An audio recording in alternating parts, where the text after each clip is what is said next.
Hi friends, అందరూ ఎలా ఉన్నారు? బాగున్నారా? నేను కూడా చాలా బాగున్నానండి.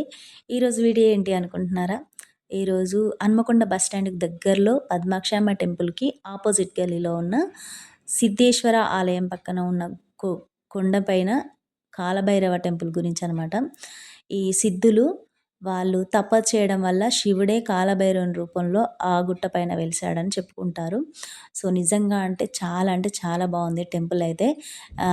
మీరెవరైనా ఎళ్ళాలనుకుంటే మార్నింగ్ గానీ, ఈవినింగ్ గానీ వెళ్ళండి. కానీ మేము మధ్యాహ్నం టైంలో వెళ్ళాము. గుడైతే మూసేసుంది.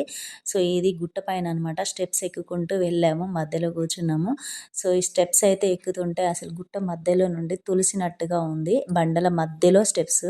అసలు నిజంగా చాలా బావుందసలు. అది ఎట్లా చేశారో తెలీదు గానీ, సూపర్‌గా చేశారు ఆ మెట్లవి. ఆ దారి చాలా బాగా చేశారు. ఇదైతే టెంపుల్. మేము ఎళ్ళేసరికి క్లోజ్ చేసుంది. మేము మధ్యాహ్నం టైంలో ఎళ్ళాం. మధ్యాహ్నం అయితే ఓపెన్ చేయరంట.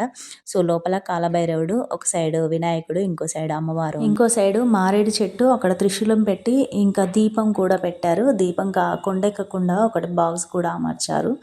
తర్వాత అక్కడ ఒక కుక్క బొమ్మ కూడా ఉంది. కాలభైరవుడికి ఇష్టం కదా కుక్కలంటే. సో, అక్కడైతే కుక్కలైతే చాలా ఉన్నాయి. అసలు అన్ని స్టెప్స్ ఎలా ఎక్కి పైకొస్తాయో తెలీదు. అక్కడైతే చాలా ఉన్నాయి. అక్కడ నుంచి ఒకటి హోమం గుండం కూడా ఉంది. అప్పుడు సిద్ధులు తపస్సు చేసిన ప్లేస్‌ని హోమం చేస్తారంట ఇప్పుడు. ఆ తర్వాత మేము కొంచెం కిందికి వచ్చిన తర్వాత అక్కడ హనుమాన్ టెంపుల్ ఉంది. హనుమాన్‌ని దర్శనం చేసుకున్న తర్వాత మేము అక్కడ కూర్చున్నాం చాలాసేపు. ఇది హనుమాన్ టెంపుల్. అది కూడా క్లోజ్ చేసి ఉంది.